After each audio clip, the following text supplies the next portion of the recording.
Mira, en Nueva Zelanda solía leer mucha literatura de Nueva Zelanda precisamente como un mecanismo para poder entender, por lo menos desde ese territorio, el país al que había inmigrado con mi hija.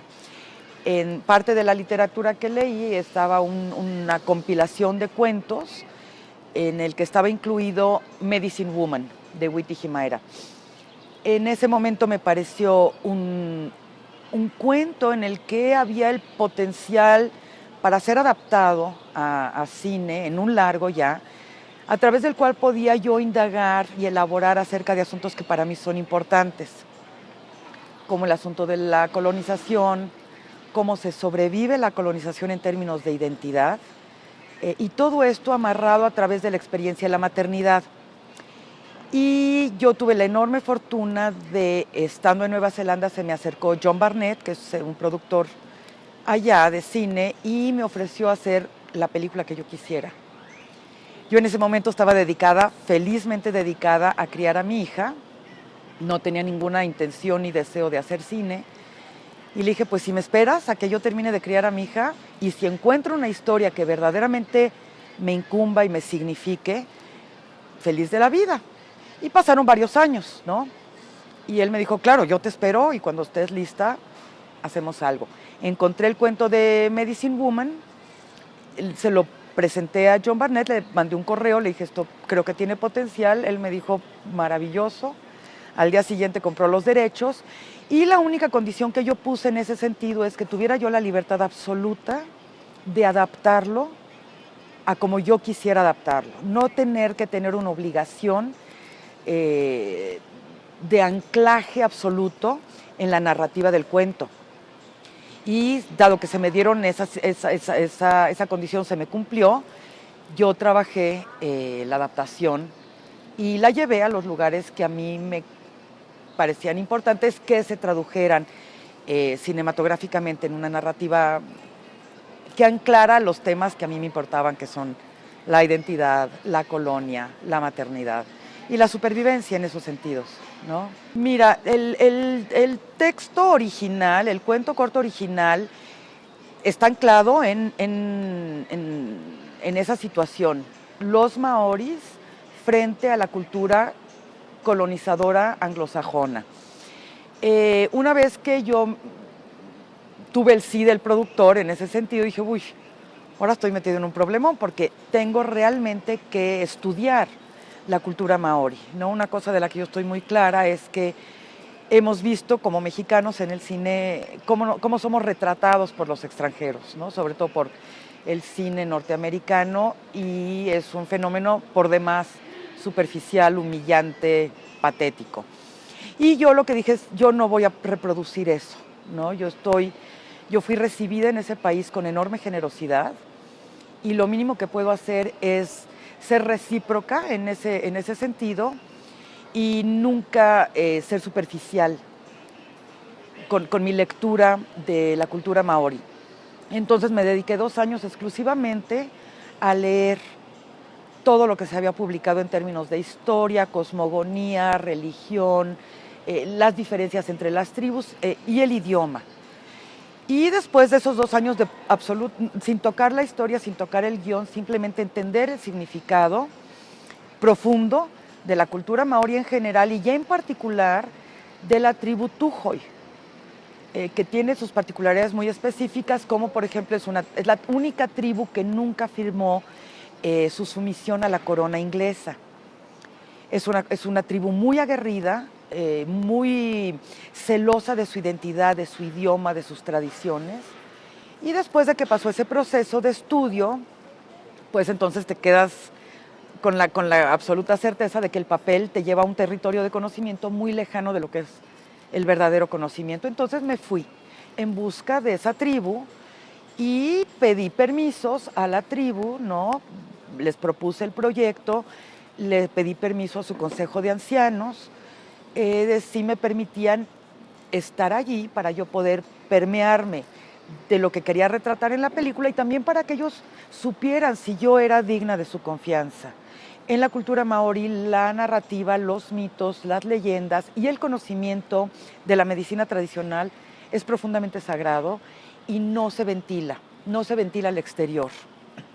Entonces, bueno, tenía que haber un trabajo muy cercano en el que ellos pudieran depositar en mí la confianza de platicarme y de permitirme entrar a su territorio, no nada más geográfico, sino sagrado y narrativo, para poder contar lo más fielmente posible esta historia.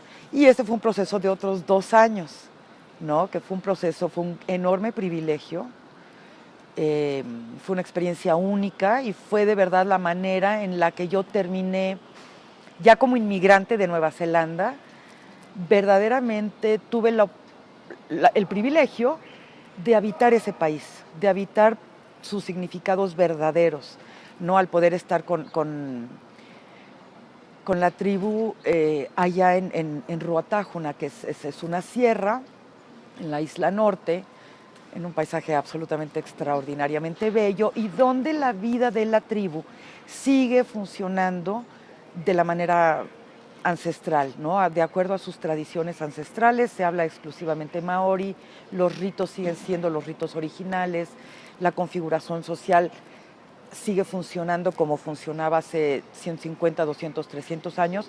Entonces, bueno, fue verdaderamente una experiencia de vida, independientemente de como directora, única. Y nunca terminaré de agradecer ese privilegio a la tribu que me permitió entrar a su espacio, ¿no? Me ayudó en términos de la comprensión del fenómeno de la colonización.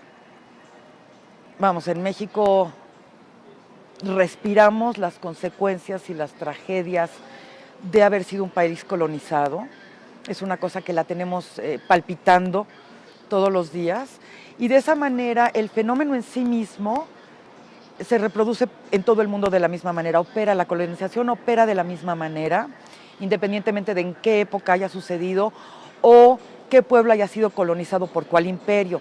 La mecánica de despojo, de fractura de identidad, es básicamente la misma. Entonces, bueno, en ese sentido, yo tenía ya una comprensión de entrada de la realidad cotidiana que vivía la tribu con la que fui a trabajar. Por otro lado, lo que me dijeron de inmediato los ancianos es que si yo no hubiera sido mexicana, jamás hubiera podido entrar con ellos, ¿no? Y claro, pues una vez más yo agradecí mi identidad mexicana, que con toda su historia, con toda la historia que cargamos nosotros mexicanos, me permitió una entrada casi entre hermanos, digamos, con una tribu al otro lado del planeta, ¿no? Entonces fue una gran cosa. Ahí me decían, bueno, la gente de piel blanca no entra a nuestro territorio, ¿no? O no entra en las circunstancias de confianza y de hospitalidad con la que decidimos nosotros como grupo recibirte a ti. Y eso es porque soy mexicana. Mira, lo primero que sucedió una vez que yo obtuve los permisos de la tribu, yo hice un compromiso que todo lo que hubiera en pantalla tendría que significar la propia voz de la tribu.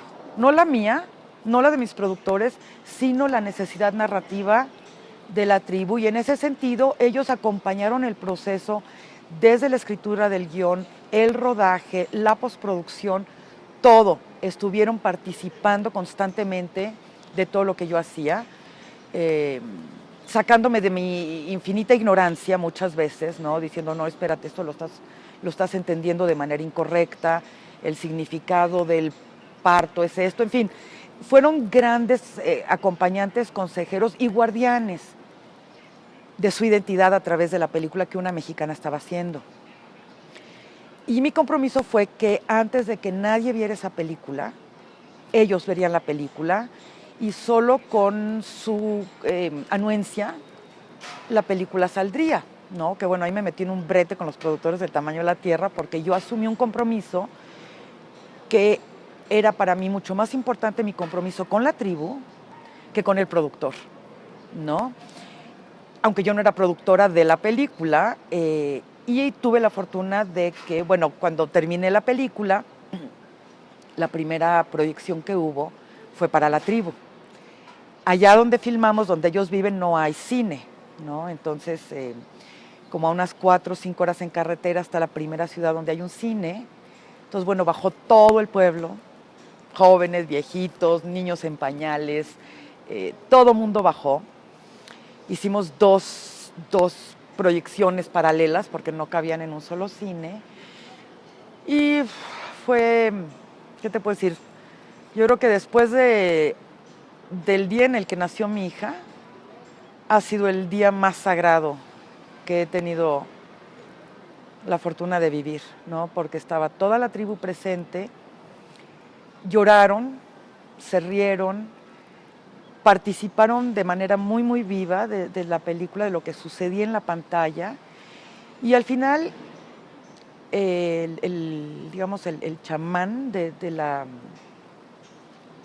tribu se paró, habló de cómo por primera vez se escuchaban y se miraban a sí mismos. Y entonaron una bendición, ¿no? Entonces de repente, bueno, todo el cine se levantó y cantaron todos juntos su bendición. Y con eso bendijeron a la película, a todo mi equipo, a mí, a mi hija, y el camino en Nueva Zelanda y por el mundo que esta historia pudiera tener como una extensión de la voz de la tribu. Entonces, bueno, sí fue una experiencia muy única, muy hermosa, que como cineasta te resitúa en términos de los propósitos del cine. Rebasan el hacer de uno como individuo, se te hace añicos el trabajo a partir de tu ego, ¿no? Y entiendes que el cine se vuelve el mecanismo para que otros hablen. Entonces, bueno, sí fue una experiencia única. La película, ya en su distribución, después de esa bendición, la película salió a los cines comerciales y afortunadamente fue un éxito de pantalla rotundo, que despertó una conversación que era urgente en Nueva Zelanda. Abrió por primera vez, detonó, más allá de la conversación a nivel académico, sino en términos de la gente de la calle, detonó una conversación sobre la identidad y sobre el despojo que conlleva la colonización, que en Nueva Zelanda está muy soterrado, no se habla de eso. Entonces, bueno, sí fue una película que abrió espacios muy importantes y muy interesantes. Yo ya no participé de ellos porque, pues, mi trabajo ya estaba hecho y no era una conversación en la que yo tenía ya más voz que dar. Era una conversación entre el pueblo maorí y el pueblo paquija. Paquija se les llama a los descendientes de los ingleses, ¿no? Y de los europeos en general. Entonces, bueno, fue una experiencia muy, muy, muy interesante, muy bella. Mira, el caso de Paraity fue muy interesante porque mientras yo escribía, tenía en mi imaginación visual el rostro de una partera, de una curandera mexicana, porque uno se remite a lo que uno trae adentro y encima, ¿no? Y conforme iba yo avanzando en la escritura del guión, decía, bueno, yo tengo que empezarle a dar el rostro maorí aún desde el territorio de mi imaginación. Y tuve la fortuna de, en un viaje, conocer al hermano de Philimako Black, que es quien hace el personaje de Paraity. Philimako Black es una extraordinaria cantante. Y su hermano me regaló un CD, donde está el rostro de ella en el CD. Entonces, bueno, yo agradecí el CD, lo oí, me encantó su música, pero puse el CD enfrente de mi computadora y dije, este es el rostro. Este es el rostro en el que yo tengo que anclar mi elaboración imaginaria sobre el personaje de Paraity. Pasaron 2 años de escritura de guión y a la hora de hacer el casting yo dije, bueno, pues si esa ha sido la mujer que ha configurado imaginariamente al personaje, ¿por qué no buscar que ella sea la actriz? Ella nunca había actuado, hicimos un pequeño casting y para mí era absolutamente evidente que ella era Paraity, ¿no? Desde la cajita del cassette, del DVD, no, del CD. Y bueno, hicimos un trabajo muy exhaustivo con ella, muy interesante porque si bien había un trabajo de dirección de actores muy formal en términos de significado de diálogos, de entendimiento de todo el personaje, de curva dramática, en fin, cosas muy puntuales de la técnica de dirección de actores, por otro lado había un territorio muy primigenio en Firimako Black, que ella iba y le pedía a su abuela, que ya murió, le pedía que la convirtiera en Paraiti. Su abuela había sido una curandera. En la cultura, en la cosmogonía maori, los ancestros, a pesar de que estén muertos en el entendimiento occidental, siguen vivos y siguen presentes en la vida cotidiana absolutamente del mundo maori. Entonces, bueno, ella pedía ayuda y consejo y ser habitada internamente por su ancestra. Entonces, bueno, fue un trabajo muy interesante en el que, te digo, por un lado lidiabas con la técnica del diálogo y la precisión de la fonética en términos del maori, y por otro lado, pues ella se iba y se platicaba con su abuelita, y bueno, y eso es lo que le da esa fuerza tan hermosa y tan convincente y tan verosímil y tan conmovedora al trabajo de Paraiti en la pantalla. Nunca había actuado. Ahora, es una mujer que por ser una cantante sabe lo que es estar en un escenario, desde el territorio de la voz y del canto. La mecánica del cine es otra, ¿no? Pero creo que el trabajo de Firimako Black fue realmente extraordinario. Pues invito a todo el público a que venga a la Cineteca el 29 de abril a ver Mentiras Blancas, Tua Kirihuna, es su título en maori, a ver esta experiencia única del mundo de la tribu maori Tuhoe.